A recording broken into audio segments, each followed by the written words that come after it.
नमस्कार दोस्तों, आइए जानते हैं आज राजस्थान के दिन भर की ताजा और बड़ी खबरें। आज राजस्थान से पहली खबर है कि मुख्यमंत्री के फैसले से 5000 खनन धारकों को राहत। राजस्थान सरकार ने खनन पट्टा की समय सीमा बढ़ाने के आवेदन की तिथि को बढ़ाकर 30 सितंबर कर दिया है। इस फैसले के बाद शेरगढ़ विधायक बाबू सिंह राठौड़ ने शुक्रवार को मुख्यमंत्री भजनलाल शर्मा से उनके जयपुर स्थित आवास पर मुलाकात की। विधायक ने मुख्यमंत्री को कहा, इस फैसले से न केवल राज्य के 5000 खनन धारकों पर आए रोजगार के संकट का समाधान हुआ है, बल्कि अप्रत्यक्ष रूप से 1 करोड़ से ज्यादा लोगों की आजीविका पर मंडरा रहा संकट भी टल गया है। सांसद अमराराम समेत 20 लोगों को कोर्ट से बड़ी राहत। राजस्थान के सीकर जिला कोर्ट ने 2019 में कलेक्ट्रेट के सामने सड़क जाम करने और पुलिस पर अनुचित टिप्पणी के मामले में बड़ा फैसला सुनाया है। सीकर की एडीजे कोर्ट संख्या 1 ने वर्तमान सांसद अमराराम, पूर्व विधायक पेमाराम, बलवान पूनिया सहित 20 लोगों को बरी कर दिया है। यह मामला 2019 में हुए एक प्रदर्शन से जुड़ा था, जिसमें छात्र संगठन और विभिन्न संगठनों ने हिस्सा लिया था। राजस्थान के 80 लाख से अधिक किसानों के खाते में आई पीएम किसान की 20वीं किस्त। प्रधानमंत्री नरेंद्र मोदी ने वाराणसी के सेवापुरी स्थित बनौली गांव से पीएम किसान सम्मान निधि योजना की 20वीं किस्त जारी कर दी है। डायरेक्ट बेनिफिट ट्रांसफर डीबीटी के माध्यम से की गई। इस ट्रांजैक्शन में देश भर के 9 करोड़ 27 लाख किसानों को लाभ मिला है। पीएम मोदी ने कुल 20 लाख 500 करोड़ से अधिक की राशि किसानों के खातों में ट्रांसफर की। बता दें कि इससे पहले 18 जून 2024 को भी पीएम मोदी ने वाराणसी से ही 9.26 करोड़ किसानों को 19वीं किस्त के रूप में सम्मान निधि दी थी। इस बार पात्र किसानों के खाते में 2000 की राशि ट्रांसफर की गई है। छात्र संघ चुनाव बहाली के लिए एनएसयूआई करेगी प्रदर्शन। प्रदेश में 2 साल से बंद छात्र संघ चुनाव को दोबारा बहाल करने की मांग तेज होने लगी है। शनिवार को एनएसयूआई के जिला अध्यक्ष मानाराम भील के नेतृत्व में कार्यकर्ताओं का एक प्रतिनिधिमंडल वरिष्ठ कांग्रेसी नेताओं से मिला। इस दौरान मानाराम ने बताया कि छात्र संघ चुनाव की बहाली की मांग सिर्फ एक मांग नहीं है, यह लोकतंत्र की मजबूती का सवाल है। उन्होंने कहा कि 5 अगस्त को जयपुर में छात्र संघ चुनाव की बहाली को लेकर एक बड़ा और निर्णायक विरोध प्रदर्शन किया जाएगा। छात्र संघ चुनाव को लेकर सरकार ने नहीं दिया जवाब। राजस्थान में छात्र संघ चुनाव नहीं कराने को लेकर आज हाईकोर्ट में सरकार ने जवाब देने के लिए समय मांगा। जस्टिस अनूप ढंड की अदालत ने छात्र जय राव की याचिका पर सुनवाई करते हुए 29 जुलाई को राज्य सरकार और राजस्थान यूनिवर्सिटी से जवाब तलब किया था, लेकिन आज महाधिवक्ता राजेंद्र प्रसाद ने जवाब पेश करने के लिए कोर्ट से समय मांगा। इस पर कोर्ट ने 10 दिन का समय देते हुए सुनवाई टाल दी।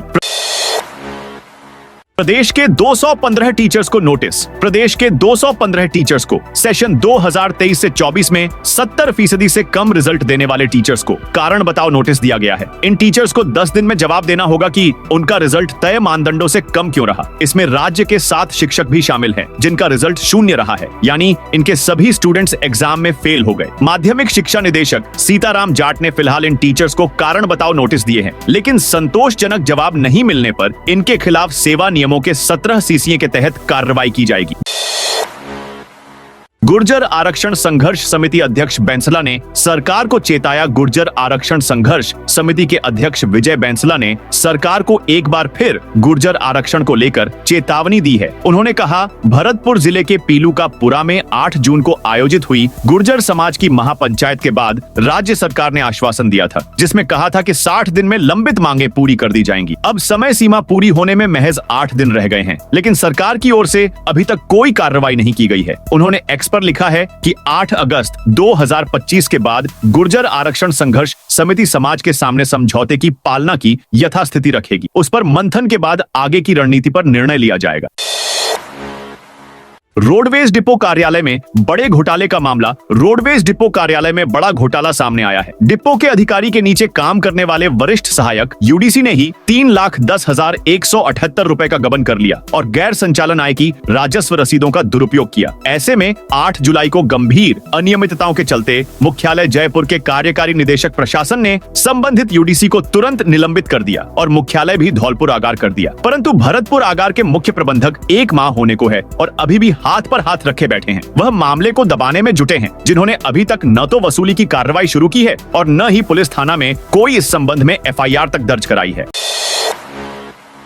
सांसद बेनीवाल बोले, जैसलमेर कलेक्टर कंपनियों के मुनीम बने बाड़मेर जैसलमेर सांसद उम्मेद आराम बेनीवाल ने IAS अधिकारी और जैसलमेर कलेक्टर प्रताप सिंह नाथावत पर गंभीर आरोप लगाए हैं। सांसद ने कहा, जैसलमेर कलेक्टर प्राइवेट कंपनियों के मुनीम की तरह काम कर रहे हैं। प्रशासनिक काम कम और कंपनियों के काम ज्यादा हो रहे हैं। कलेक्टर की प्राइवेट कंपनियों के साथ सांठ-गांठ है। इनकी शिकायतें पहले भी कई बार आई थी। उन्होंने सरकार से पूछा, ऐसे अधिकारी पर सरकार इतनी मेहरबान क्यों है? सांसद ने आरोप लगाया कि रक्षा मंत्रालय की जमीन को निजी कंपनियों को देने की नीयत से रजिस्ट्रियां हो रही है। कहीं पर जमीन का स्थानांतरण किस्म बदलने के लिए अपने नीचे के अधिकारियों पर अनुचित दबाव बनाया जा रहा है। इस तरीके के दबाव बनाकर कंपनियों को फायदा पहुंचाना कहां तक ठीक है?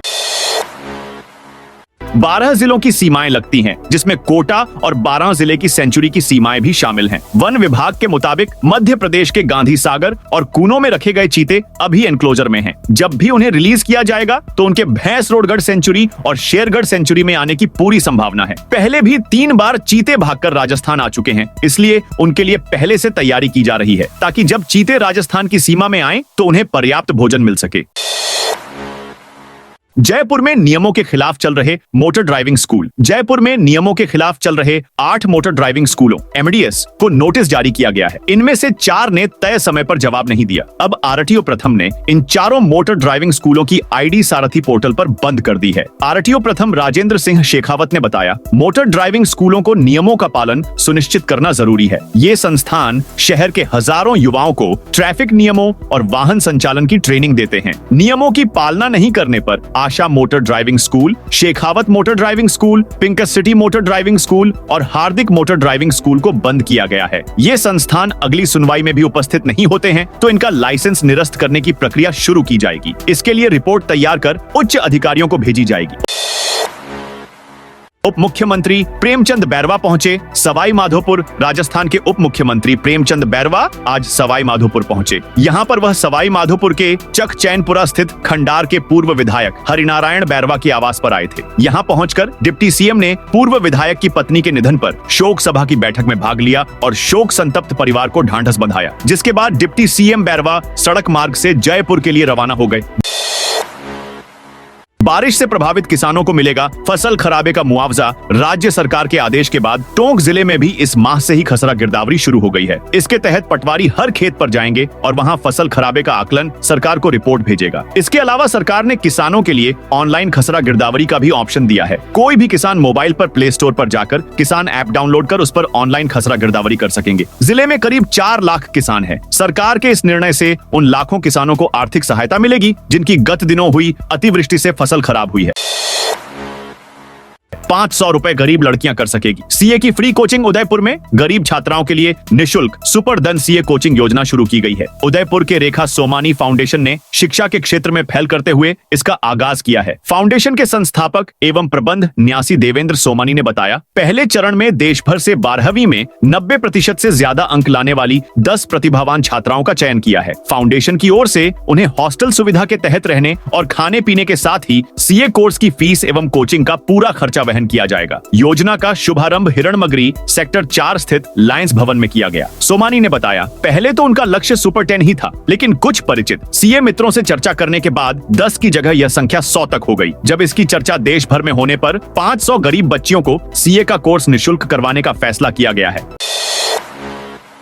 पूर्व कैबिनेट मंत्री अरुण चतुर्वेदी को राज्य वित्त आयोग का अध्यक्ष भी प्रदेश में निकाय चुनाव से पहले भजन लाल सरकार ने बड़ी राजनीतिक नियुक्ति की है। बीजेपी के पूर्व प्रदेश अध्यक्ष और पूर्व कैबिनेट मंत्री अरुण चतुर्वेदी को राज्य वित्त आयोग का अध्यक्ष बनाया है। वहीं रिटायर्ड IAS अफसर नरेश ठकराल को सदस्य बनाया गया है। उनका कार्यकाल 1.5 साल के लिए रहेगा। वित्त आयोग के अध्यक्ष बनने के बाद अरुण चतुर्वेदी ने दैनिक भास्कर डिजिटल से खास बातचीत की। चतुर्वेदी ने कहा, राज्य वित्त आयोग में अध्यक्ष का पद काफी जिम्मेदारीपूर्ण और चुनौतीपूर्ण होता है।